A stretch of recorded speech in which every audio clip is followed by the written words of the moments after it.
Welcome back. If you're watching part 2, you already know the setup. We've talked about how your brain chemically hijacks you into love, how Plato saw love as a ladder to the divine, how Aristotle made friendship the foundation of the good life, how agape asks you to love without expecting anything in return. But none of that answers the real question. The one that keeps you up at 3 a.m. staring at the ceiling. The one that philosophy has been dancing around for centuries. If love makes us so vulnerable, so breakable, so utterly at another person's mercy, why don't we run? Part 2 is where we stop pretending love is beautiful and start confronting what it actually is. A war between freedom and connection. A leap into the abyss. A choice to be destroyed and rebuilt over and over until you finally understand what it means to be alive. Let's go. Jean-Paul Sartre looks at you from across a Parisian cafe in 1943 and says, "Hell is other people." And before you dismiss him as a pessimist, understand what he's really saying. In his massive philosophical work, Being and Nothingness, Sartre describes love as fundamentally contradictory. Here's the trap. You want to be loved freely, to be chosen, recognized, cherished for who you authentically are. But at the same time, you want to possess the other person, to control them, to make sure they don't leave, to guarantee their affection. But you can't have both. If you possess them, they're not free. If they're free, you have no guarantee they'll stay. Love, according to Sartre, is a perpetual struggle. Two freedoms colliding, each trying to pin down the other without being pinned down themselves. It's a battle neither person can win. And that's why it drives us insane. But then Simone de Beauvoir, Sartre's intellectual equal and lifelong partner, steps in with a rebuttal. In The Ethics of Ambiguity, she argues that authentic love is possible, but only if you do something radical.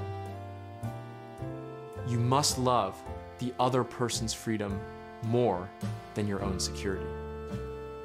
You can't possess them, you can't complete them, you can't fix them or change them or mold them into what you need. You can only walk alongside them, both of you free, both of you choosing each other every single day. No guarantees, no contracts, no safety nets. Just the terrifying, exhilarating choice to be vulnerable with another free being who could walk away at any moment. And that's the existential truth about love.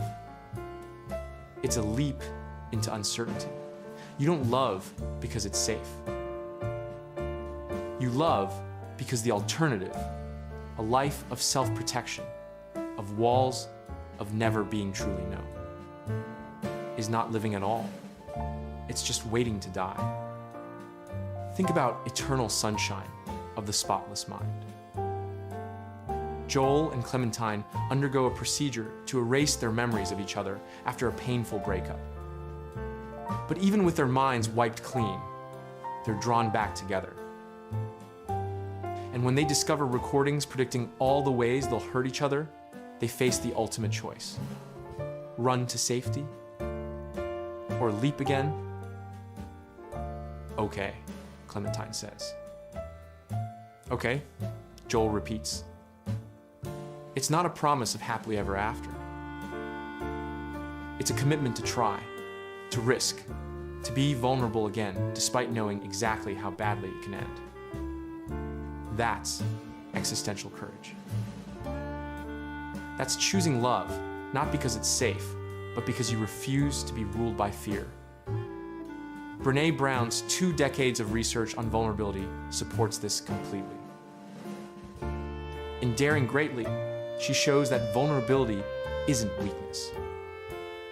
It's the birthplace of love, belonging, joy, courage, creativity. You can't selectively numb emotions. When you armor up against heartbreak, you also armor up against connection.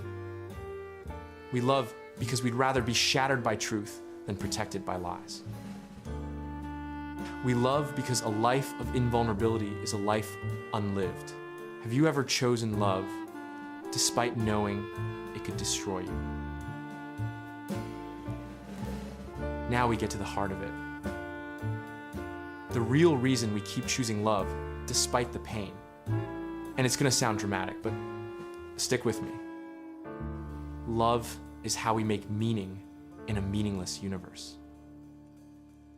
Viktor Frankl, the Austrian psychiatrist who survived Auschwitz, wrote the most important book of the 20th century, Man's Search for Meaning. In the Nazi concentration camps, he observed something shocking. The people who survived weren't necessarily the strongest or the smartest. They were the ones who had something to live for. A spouse waiting outside the gates, a purpose to fulfill, a person to reunite with, love worth surviving for.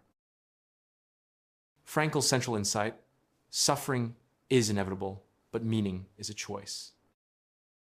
You can't always control what happens to you, but you can choose what it means.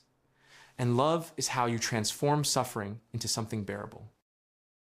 The death of someone you love is devastating because they mattered.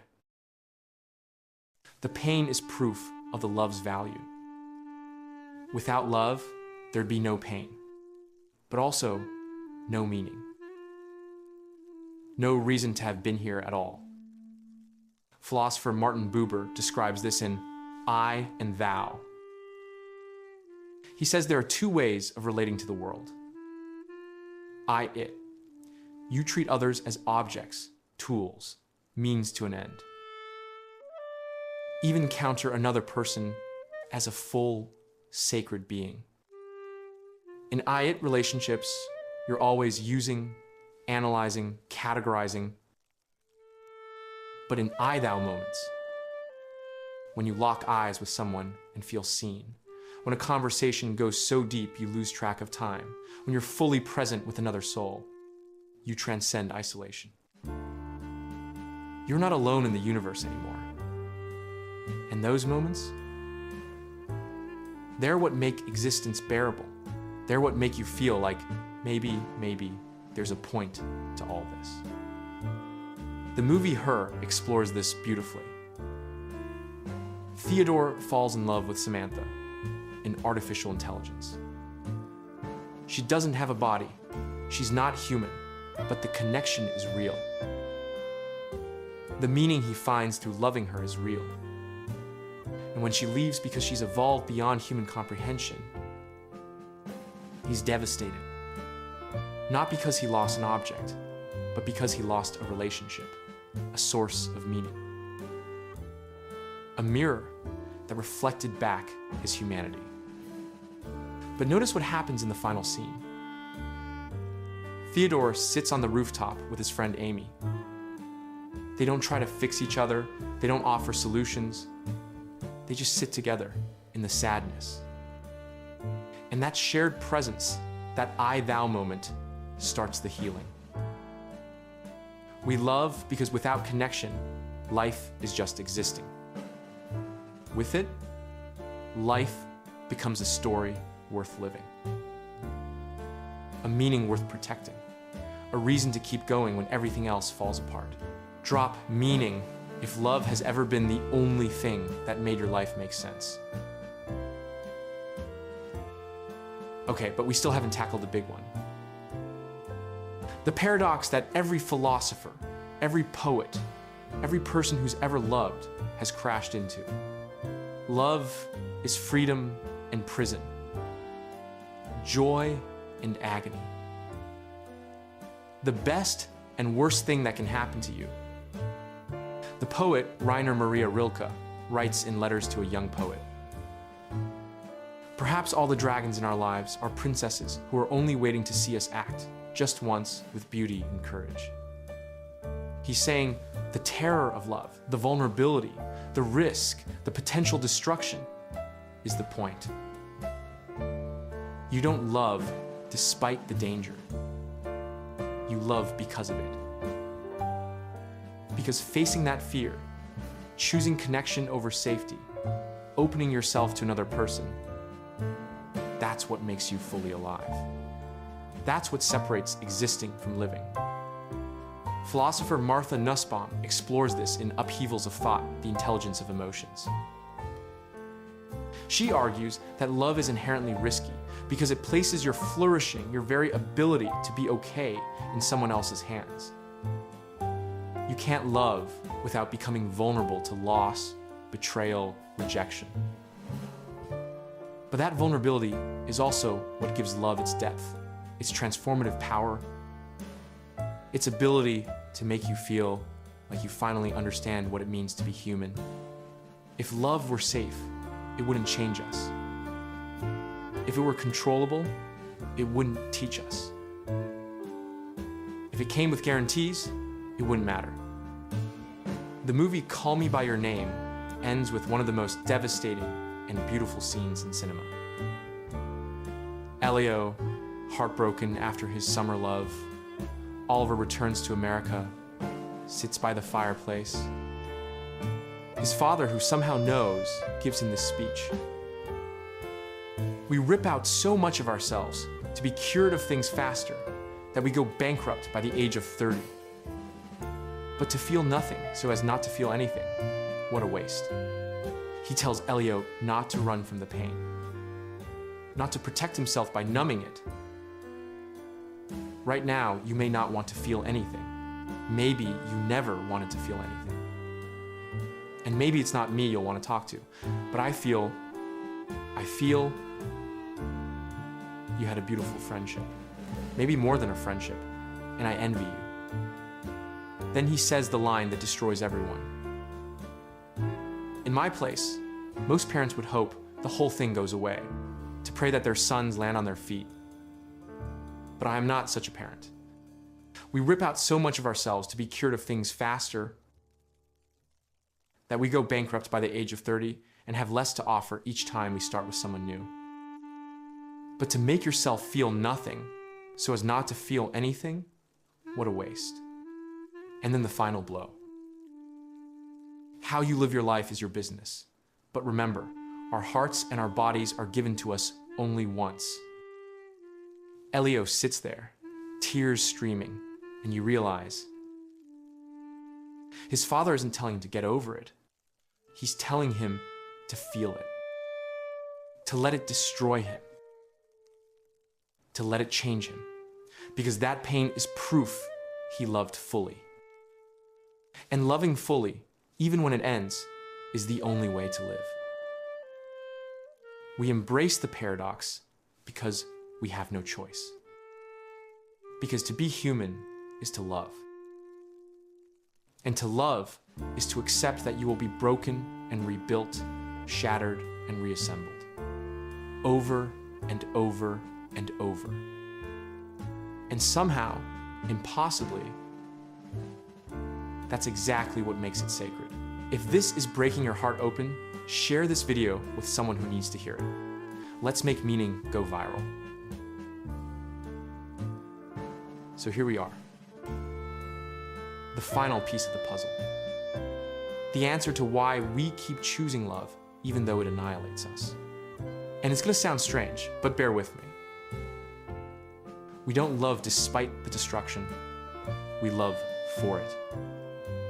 Friedrich Nietzsche, the philosopher who proclaimed God is dead and spent his life wrestling with nihilism, understood this better than anyone. In Thus Spoke Zarathustra, he introduces the concept of Amor Fati, love of fate. Not just accepting what happens to you, but loving it. Embracing the pain, the loss, the suffering as necessary ingredients in becoming who you're meant to be. Nietzsche believed that suffering isn't something to avoid or minimize. It's the crucible in which greatness is forged. The fire that burns away everything weak, everything false, everything that's not actually you. And love? Love is the most intense form of that fire. When you love someone deeply and they leave or betray you or die, you're faced with a choice. Become bitter and close yourself off forever, or let that pain crack you open and transform you into something more compassionate, more authentic, more alive. In The Birth of Tragedy, Nietzsche contrasts two Greek gods. Apollo, the god of order, reason, and light. Dionysus, the god of chaos, ecstasy, and suffering. He argues that true art, true life, requires both. You can't have the beauty of Apollo without the chaos of Dionysus. You can't have joy without sorrow, growth without pain, love without the possibility of devastating loss. The Apollonian part of you wants control, safety, permanence. The Dionysian part knows that real life happens in the surrender. In the moments when you let go and allow yourself to be swept away by something bigger than yourself. The movie The Shawshank Redemption captures this transformation perfectly. Annie Dufresne endures 2 decades of wrongful imprisonment, brutality, and injustice. But he doesn't become bitter. He transforms. Every act of defiance, playing opera over the prison speakers, building the library, helping other inmates get their GEDs, is forged in suffering. He becomes who he's meant to be through the fire, not despite it. And when he finally escapes, you realize he wasn't just escaping prison. He was becoming free in the deepest sense. He was choosing hope over despair, connection over isolation, transformation over preservation. We choose to be destroyed by love because destruction isn't the end. It's the beginning. It's the only way to burn away who you think you are and discover who you actually are. Share your story if love has ever broken you down and built you back stronger. Now we're getting to the core. The real reason why all these philosophers, scientists, and artists keep circling back to love, it's not about happiness. It's about wholeness. Carl Jung, the Swiss psychiatrist who founded analytical psychology, introduced the concept of the shadow. The parts of ourselves we reject, deny, repress. The anger, the neediness, the fear, the shame, all the stuff we think makes us unlovable. And Jung said something radical. You can't become whole by only accepting the light parts of yourself. You have to integrate the shadow too. In Man and His Symbols, Jung writes that the goal of life isn't to be happy all the time. It's to be complete. To know yourself fully. The joy and the sorrow, the strength and the fragility, the generosity and the selfishness. That's individuation. That's becoming who you actually are, not who you pretend to be. And here's where love comes in. The people we love most deeply are the ones who see our shadow and love us anyway. Not despite our flaws. Not by ignoring them or pretending they don't exist, but by seeing all of us light and shadow and choosing to stay. That's what makes love transformative. It's not about finding someone who thinks you're perfect. It's about finding someone who sees you're not perfect and loves you fiercely anyway. Psychologist Donald Winnicott introduced the concept of the good enough mother. Not a perfect parent, but one who's present enough, attuned enough to let the child develop a secure sense of self. The same principle applies to adult love. You don't need perfect love. You need good enough love. Love that's messy and human and flawed but real. Love that doesn't demand you hide your shadow, but instead helps you integrate it. The movie Manchester by the Sea devastates audiences because it refuses to give you the Hollywood ending. Lee Chandler has suffered an unimaginable tragedy. He accidentally caused a fire that killed his children. The guilt destroys him. Throughout the film, people try to save him, fix him, help him move on. But he can't. The grief is too big, and the movie doesn't pretend otherwise. In the end, Lee doesn't get over his pain. He learns to carry it, to live alongside it, to let it be part of his story without letting it be the only story.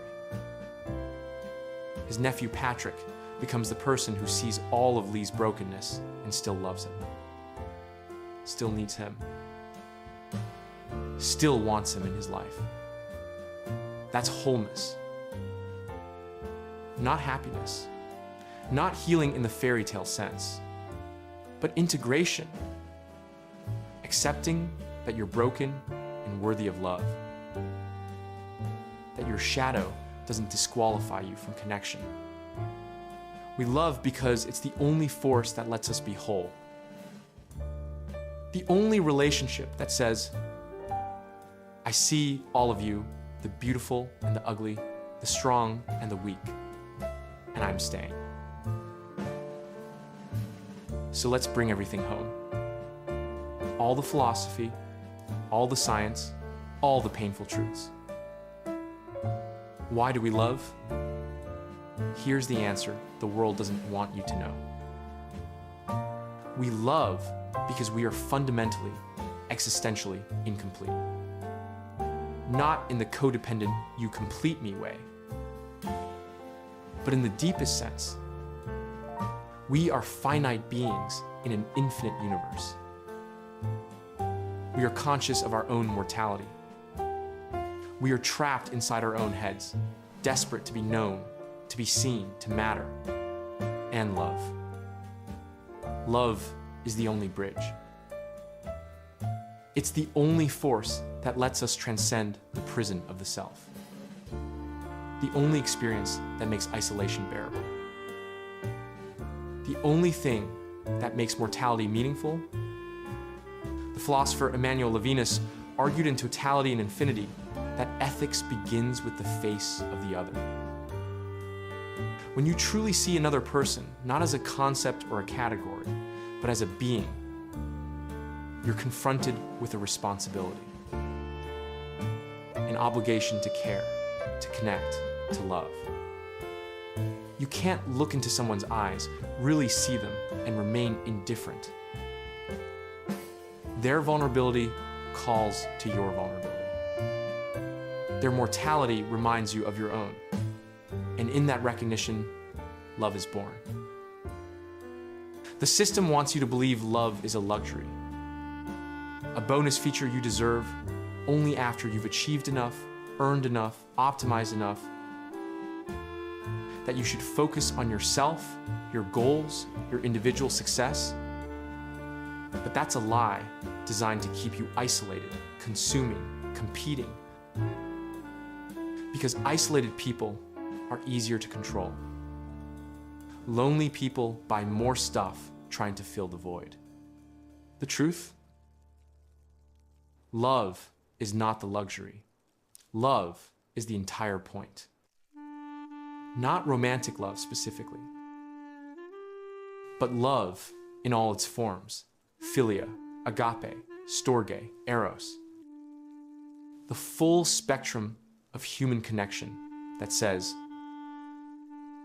you matter, I see you, we're in this together. Psychiatrist Robert Waldinger runs the Harvard Study of Adult Development, the longest running study on happiness ever conducted. They followed the same people for over 85 years. And after tracking health, wealth, careers, relationships, everything they found one clear conclusion. Good relationships keep us happier and healthier, period. Not money, not fame, not achievement.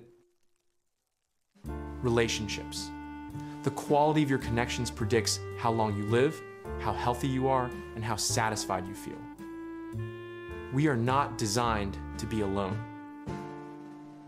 We are not built for isolation. Evolution, philosophy, psychology, neuroscience, they all point to the same truth. Love is how we survive. But more than that, love is how we live, how we find meaning, how we become who we're meant to be, how we face the terror of mortality without drowning in despair. We love because refusing to love is a slower, quieter kind of death. We love because connection is the antidote to the existential loneliness of being human. We love because it's the only force powerful enough to make suffering bearable and joy worth celebrating. And yes, love will destroy you. It will crack you open and leave you vulnerable and break your heart into pieces. But in those cracks, that's where the light gets in. That's where you finally become real. If you've made it this far, you understand something most people spend their whole lives avoiding. Love is not safe. Love is not easy. Love will cost you everything, and it's still worth it. So here's what I need you to do. 1, drop alive in the comments if someone has ever made you feel more yourself. If love in any form has ever reminded you why being human matters.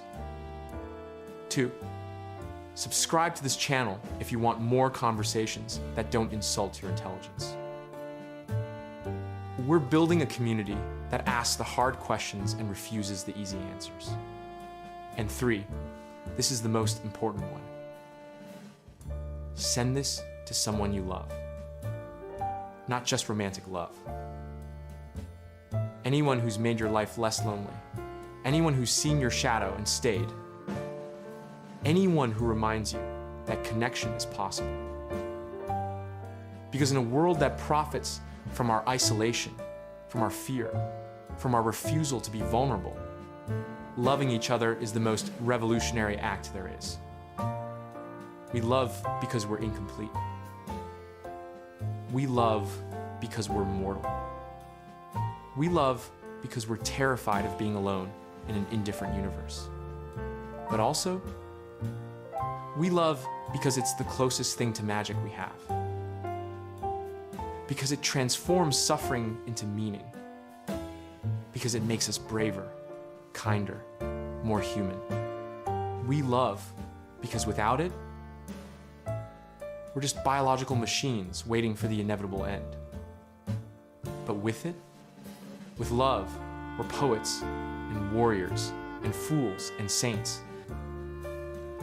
We're fragile and powerful, broken and beautiful, terrified and brave enough to try anyway. That's why we love. Not because we have to.